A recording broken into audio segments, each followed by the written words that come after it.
Γεια σας! Πολλοί μου ζητάτε να φτιάξετε μπισκοτάκια χωρίς κορνέ. Έτσι, δεν έχετε κορνέ. Σήμερα σας έχω ιδανική συνταγή. Να φτιάξετε χωρίς κορνέ, χωρίς μίξερ, χωρίς τίποτα. Θα τα γεμίσουμε και με σοκολατίτσα από πάνω και θα γίνουν φανταστικά.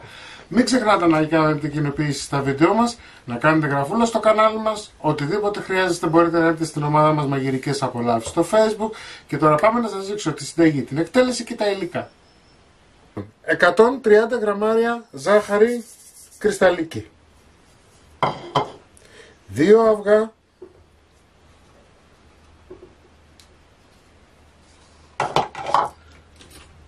θα χτυπήσουμε λιγάκι και να λιώσει η ζάχαρη.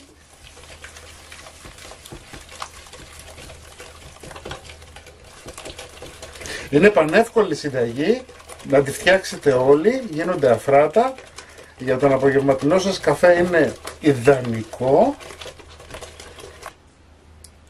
Θα βάλουμε 250 γραμμάρια βούτυρο. Εντάξει, μπορείτε να βάλετε και μαργαρίνη αν θέλετε, θα σας βγουν όμως λίγο πιο σφιχτά. Εντάξει. Το βούτυρο να είναι σε θερμοκρασία δωματίου.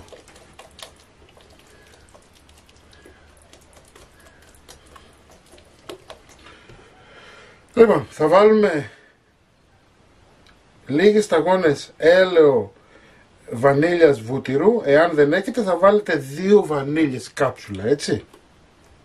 Βάλαμε έλαιο βανίλια. Εάν δεν έχετε βάζετε 2 κάψουλες βανίλια. Εντάξει. Λοιπόν, εδώ έχω 450 γραμμάρια αλεύρι για όλες τις χρήσεις. 1,5 κουταλιά baking powder. Ανακατεύουμε λιγάκι, να πάει παντού.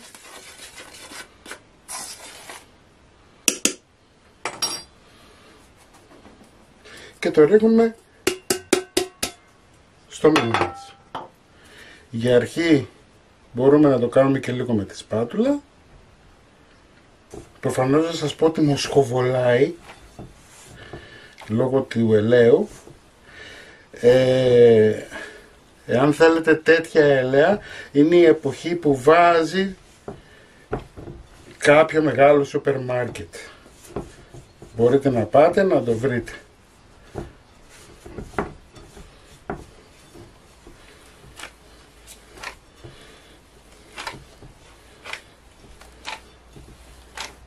Μεταφέραμε τη ζύμη μας σε ταψάκι, πάμε να την βάλουμε ψυγείο 20-25 λεπτά να κρυώσει για να μπορέσουμε να τη δουλέψουμε. Εάν βιάζεστε μπορείτε να τη βάλετε λιγότερο χρόνο στην κατάψυξη. Αφήσαμε έσφιξε η ζύμη μας, έχουμε κόψει μπαλάκια των 25 γραμμαρίων. Εντάξει, τώρα, κοιτάξτε, εγώ έχω βρει ένα φελό. Λοιπόν, εσείς μπορείτε να βρείτε ένα καπάκι, οτιδήποτε, δεν είναι δύσκολο. Έτσι, βάζετε λοιπόν σε ελαδόκολλα το ζυμαράκι σας, πιέζετε. Εντάξει, όπως είναι, παίρνετε ένα κουτάλι και κάνετε χαρακές.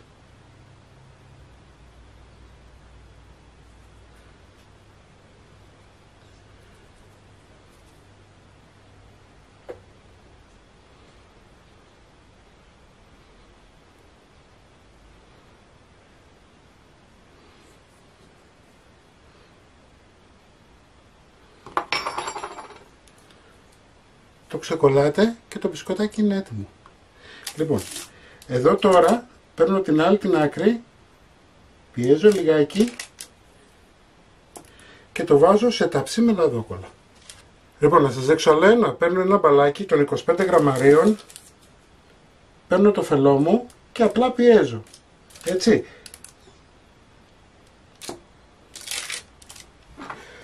Παίρνω μετά ένα κουτάλι και του κάνω σχεδιάκια. Απλά πιέζω με το κουτάλι σε κοντινά σημεία.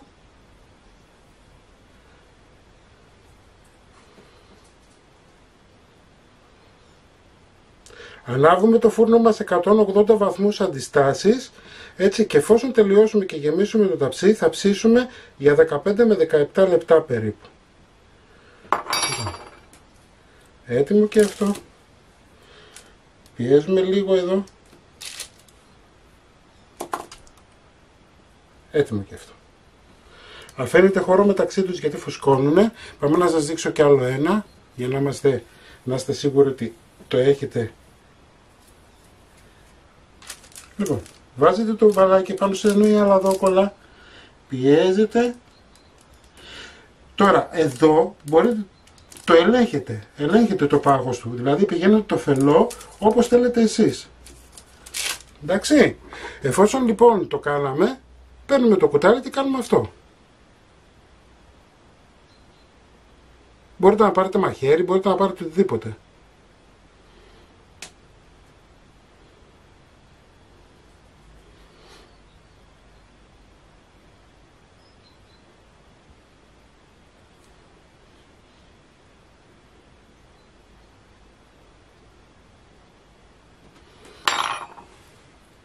Επειδή έχει την τάση να φουσκώνει, στη μέση εδώ καλό είναι να το πιέσετε λίγο ακόμα και να το φτάσετε στο όριο να τρυπήσει.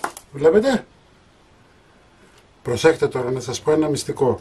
Τα βάζετε να ψηθούν, όπως σας είπα, στους 180 αντιστάσεις. Στα 10 λεπτά θα ρίξετε μία ματιά, γιατί ανάλογα το άλευρο μπορεί εδώ να σας γεμίσει η τρύπα και να μην έχετε περιθώριο να βάλετε σοκολάτα. Οπότε τι θα κάνετε, όπως είναι μέσα στο ταψί, έτσι, θα πάρετε το ίδιο αυτό που κάνατε τις τέτοιες και θα το πιέσετε μέσα στο ταψί. Θα τα πιέσετε όλα και θα τα αφήσετε να συνεχίσουν να ψηθούν μέχρι τα 17 λεπτά. Έτσι λοιπόν, τα μπισκότα μας τα έχουμε αφήσει, έχουν κρυώσει. Εδώ έχω ψιλοκόψει κουβερτούρα γάλακτος. Έτσι, θα βάλουμε 30 γραμμάρια σπορέλαιο. Εντάξει. Θα καλύψουμε με μεμβράνη και θα βάλουμε στα μικροκύματα να την ελιώσουμε. Σε όσους δεν έχουν μικροκύματα μπορείτε να το κάνετε σε μπεν μαρί, ξέρετε. Λοιπόν, πάμε να λιώσουμε τη σοκολάτα και επανέρχομαι.